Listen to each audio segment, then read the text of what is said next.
There is a major shift in the Tucson market, bringing a wave of frustration and even difficulty for some families, and it has to do with new builds. My name is Mason, and I'm a real estate agent here in Vail, Tucson, in the greater Pima County area. And I deal a lot with new builds, both as a consumer, as I've bought and sold for my family numerous new builds, and I've helped a lot of families, both locals and from out of state and military, buy and sell new build homes as well. Now, as we all know, and if you're familiar with new builds, it's wonderful to walk in, have that new build smell, know that warranties cover any damage that happens naturally, and be able to not worry about any issues that a previous homeowner might have inflicted on their home. Now, I do both resale homes and new builds, and I'd say I'm about 50-50, maybe 60% resale homes, 40% new builds. But a lot of the families I work with are military, and they do not stay in Tucson permanently. They have a short timeline here, whether it be 1, 2, 3, maybe even 10 years. That'd be a long stint here. But they know they're eventually going to move, and Uncle Sam's going to move them maybe to the East Coast, to a different country or somewhere.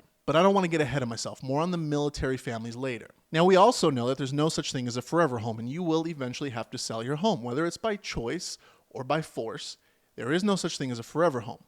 But when you go to sell your new build, after you've spent some time in it, there's going to be one specific situation that's going to dictate how your home might perform. And that is the community you're living in still actively building homes, or have they completed construction on 100% of the lots available? Now, I say this, and I'm going to go down the easier route because I personally lived this example that I'm about to explain. We bought a new build, a D.R. Horton, many, many years ago when we first landed here. And we stayed in there for a handful of years, and we bought at the tail end of that construction phase in that community. Well, fast forward a few years, building had stopped, all the homes were complete, and we were able to sell for a good amount above what we bought for. And that's because the builder was gone. They could not compete with us as, again, they were not present in that community. It was 100% built. And so we had no real issue. We had no real competition.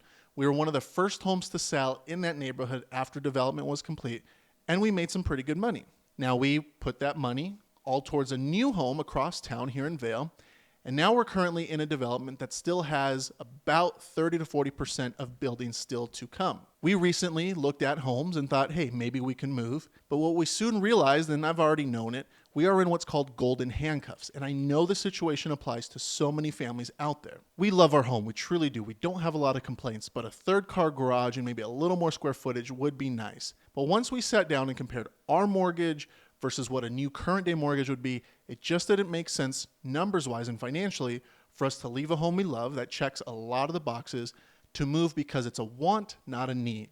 Now, this might apply to a lot of people out there in new builds, whether they are here and just want to upgrade the home or move across town or move because of work or school. But what about those people that have to move? It's a need to move.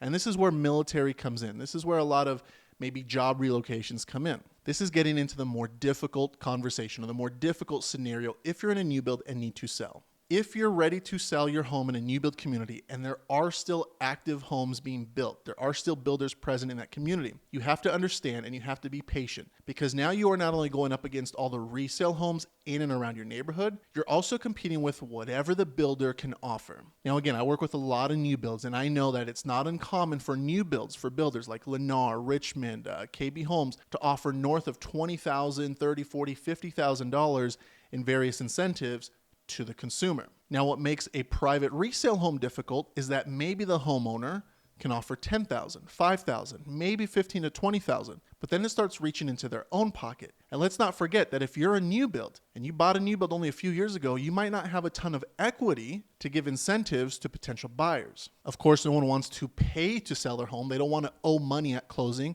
Everyone wants to walk away with some money in their pocket, and the more the better. So here's the main issue. You have a home for sale that's been lived in maybe 2 to 3 years. The family has to move out of state, let's call it back to the East Coast. And then you have a builder who has 20 homes available, all shapes and sizes. Well, family A comes into the resale home and says, we love it, we want it, this is incredible. But as they leave the neighborhood, they can't help but notice all the flags flying high, the free candy and waters at the new build office, and they say, hey, let's stop in at the office. Within minutes, the new build agent has already run the numbers, has already explained the incentives, has already said we will throw in a washer, dryer, fridge, Ring doorbell, curtains and blinds, and they have that family hook, line, and sinker. Now maybe the backyard of the resale home is completely decked out and beautiful. and the backyard of the new build is raw and dirt, as most are here in town. So the family might juggle with that, hey, backyard versus no backyard, but then they sit down and they look at the numbers and they realize resale home, we might get a 6.5% rate. Maybe the mortgage is $3,000 versus the new build home where you get $30,000 as in incentives. You get all new appliances, you get warranties. Sure, your backyard's dirt, but maybe you're paying $2,500, $2,400 for your mortgage because the new build was able to give you the loan from their in-house lender, and they were able to give you concessions, and they were able to lock in a reserved rate at even lower, maybe 4.5%. It is completely common for rates with them being at 7 to 6.5 right now. It is not unheard of for a new build to be able to get you a 2, 3, 4%. Now those rates, those low, super low rates come in the form of a 3-2-1 buy down or a 2-1 buy down. I won't explain that here, but it's very common for them to offer that type of financing. The point is, it is so hard to look at the numbers objectively on what could potentially be the same exact floor plan. Again, if you have a resale home only 2 years old and a new build home that is just finished, it might be the same exact floor plan, the same exact square footage, maybe even the same exact options and colors. As much as I would love to sell my client's home, I can't really fault the family shopping for going with the cheaper, newer option. Now, of course, I would never say that, and I would never pitch them on a new build. Of course, I'm going to fulfill my legal fiduciary duty with my clients and try to sell their home with a beautifully landscaped backyard. But people aren't dumb. They're going to look at the numbers, they're going to get the quote, and they're going to say, hey, sorry, Mason, and this quite literally happened to me maybe about a week ago. Hey, as much as we loved your listing, we went to the new build office and snagged ourselves a new build for much cheaper. I can tell you that this is a phase, this is a dynamic in the housing new build economy that we're facing right now.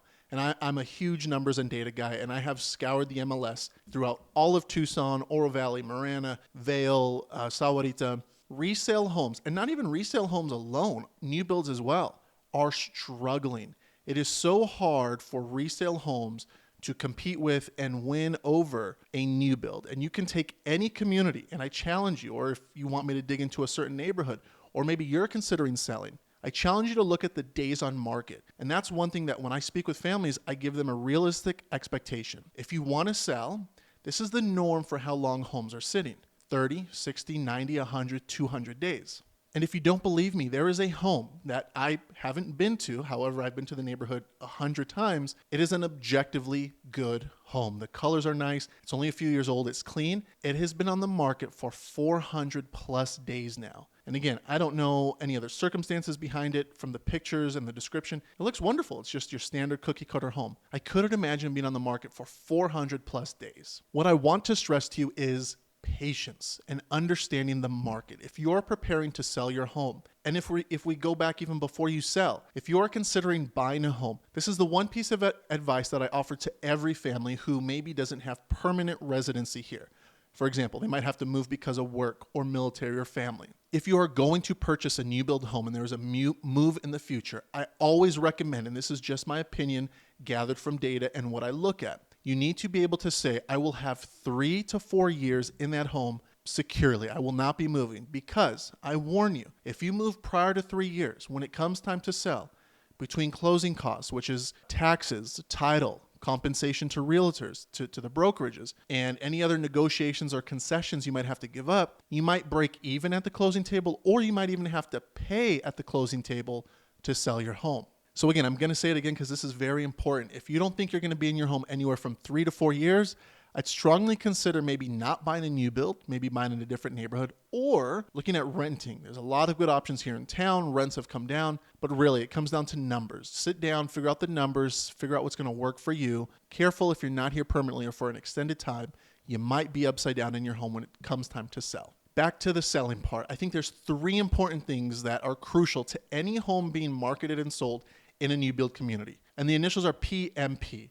Now it's going to be pricing, marketing, and patience. Now, price is always important. It doesn't matter what the home is, but even more so in a new build community. And here's why. I have a home that's, say, 2,000 square feet. All I have to do is pull up the list of homes that are the same model, because they're all going to be 2,000 square feet even.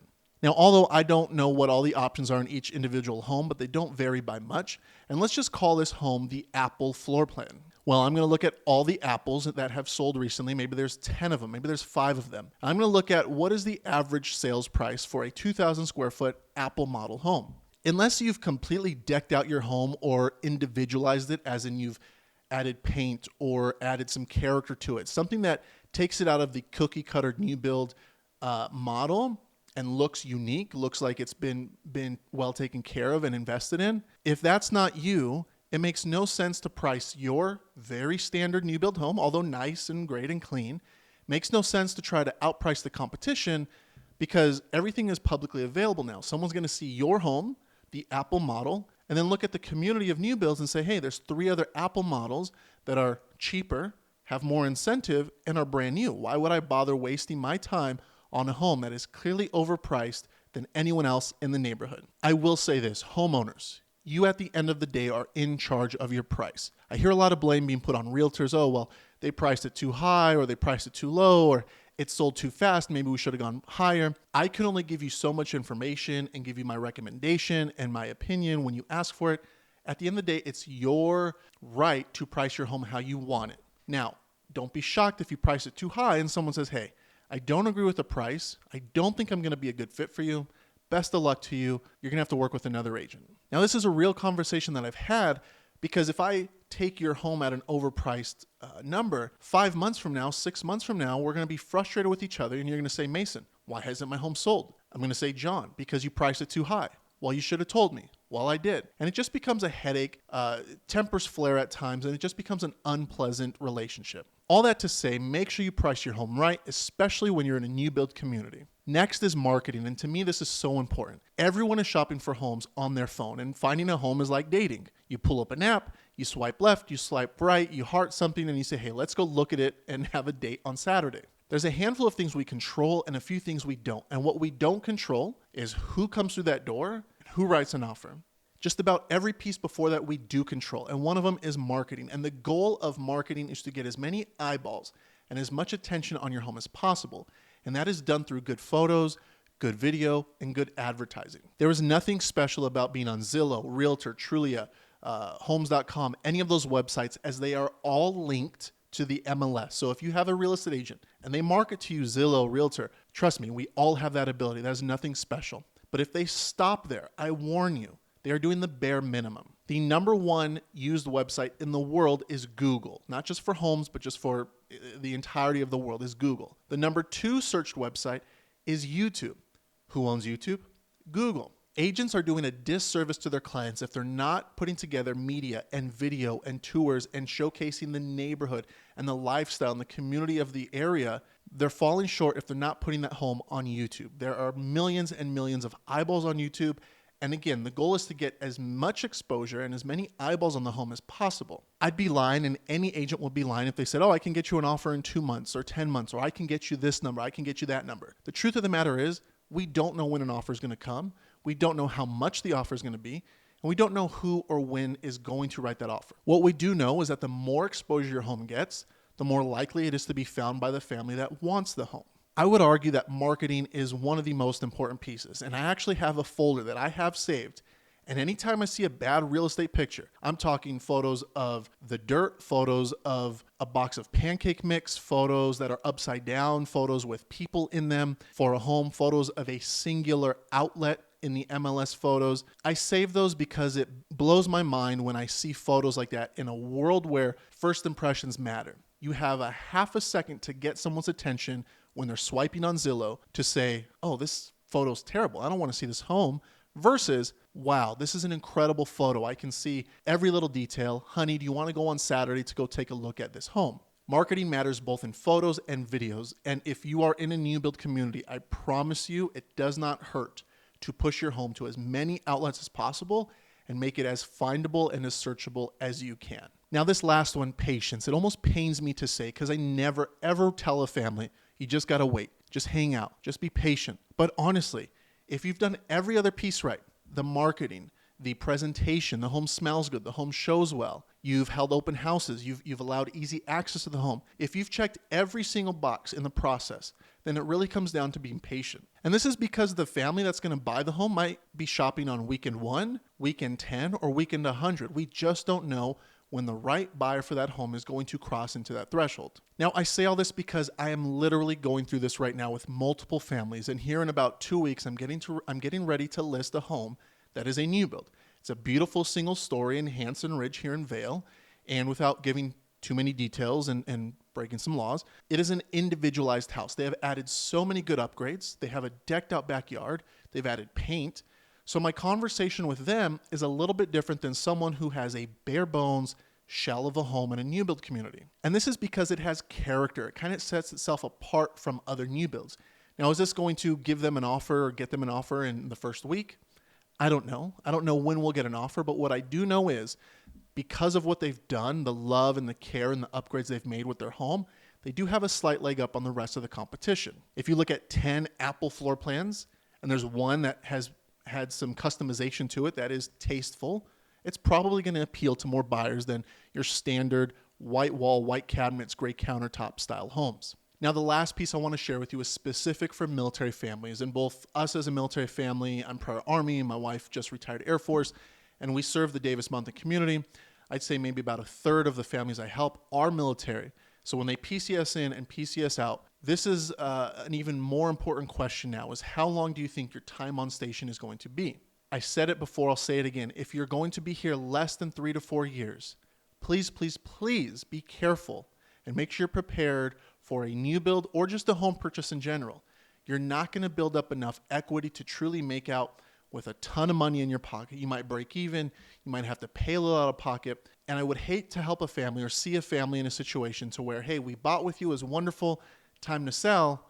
Now we're going to be put into some financial stress. Now, this wasn't intentional, but I had been looking at the davis-monthan Facebook page here last night or maybe this morning, and there was literally this post. And for privacy's sake, I've blurred out the name and the pictures. But as you'll see here, this is a family who's had their home on the market for a significant amount of time now.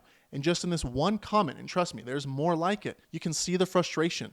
Everything I've explained here is I'm certain that they've been going through the same thing. If you have a home and you're struggling or you are getting ready to sell your home or maybe you're considering buying, and as long as there's no contractual agreement with an agent you already have and you'd like to speak to me, I'd be more than happy to help. I will tell you right now, there's no magic button that gets your home sold immediately. I wish there was. I really wish there was. But my philosophy is I want to set realistic expectations. I want to prepare you for the best and prepare you for the worst. But no matter what happens, I want to educate you and keep everyone on the same page. It doesn't do me any good or you any good for me to promise you the world and say, oh, I can sell your home. I'm a top agent in Tucson. I've done X, Y, and Z. We don't control the market. We don't control what buyers come and make an offer on your home. All we can control are the tangible items, the marketing, the pricing, the presentation. And again, as long as you've put your best foot forward, in this scenario, it comes down to patience and what are you doing to get your home exposed to as many people as possible. If you're in this scenario or maybe you know someone in this scenario, I'd love to hear your experience. How long have you been on? What have you experienced? The good, the bad, the ugly? You know, if you've sold your home in this type of scenario, how long did it take you? What did you do? What did your agent do? Or if you're thinking about selling, maybe consider renting. There's a lot of families that are locked into a low mortgage, and instead of selling, it makes sense to rent the home out while they move away, build some more equity, and then sell later down the road so they're not upside down or breaking even on their home. Thank you guys for watching, and if you're looking for homes in the Tucson or Pima County area, feel free to check out my website here. And if there's anything I can do for you, even if you're just curious about the market, feel free to reach out. I genuinely love what it is I do, and I'm a huge numbers and data guy, so a lot of this stuff really matters to me. Thank you guys, and I'll see you in the next video.